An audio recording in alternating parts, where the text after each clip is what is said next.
All right, today we are on 33 through 37, going from a ladder, which we have been talking about, to an actual funnel. And the ladder principle, I feel like we have gotten now. And for me, a few things that I want to make sure, just that I have learned, that I want to make sure that everyone understands.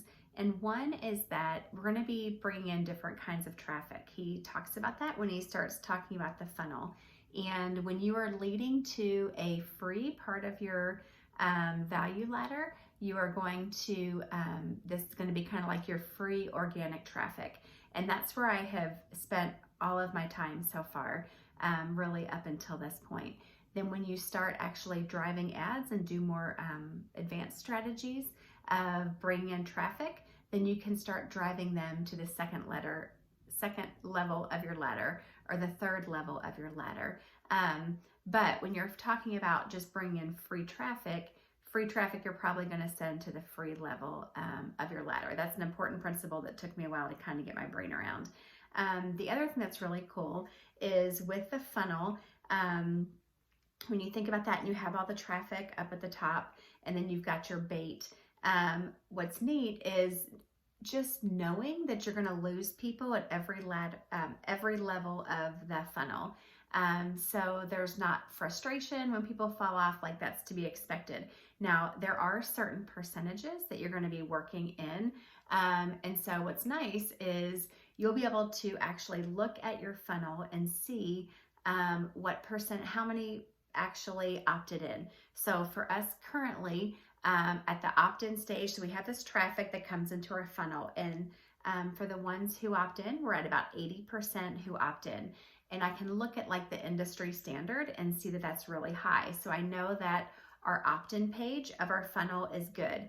And the next page of the funnel is when we start actually selling stuff and selling product.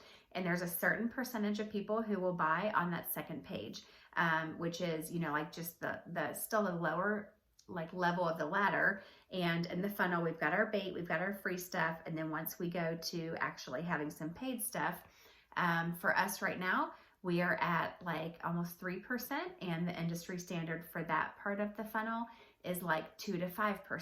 So what's cool about a funnel is you can gauge each part of your funnel and how it's doing based on what is like the average in the industry. So you know what's doing well and what you might need to fix. That's something that I love with the funnel, is it's very scientific and strategic. So there have been my second number is a little bit lower. So that's an area that we have focused and tweaked some, and we're getting our numbers higher. So that's a really cool thing to understand, is that you'll know what to fix based on what your numbers are. So the other thing, there's 3 things that I wanted to say. So I've shared 2 of them. And the last thing is, in the past, before I started doing funnels, when I was working more one-on-one with customers, I might be talking to, 5, 7 potential people at a time.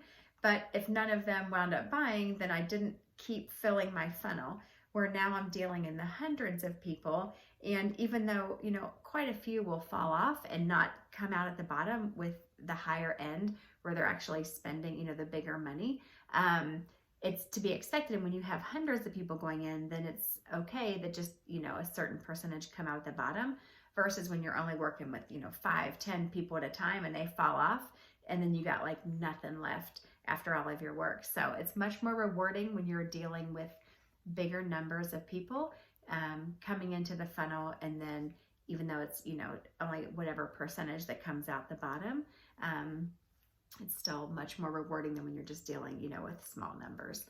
So that's what I got for you today. And then tomorrow we'll start talking about our dream customer.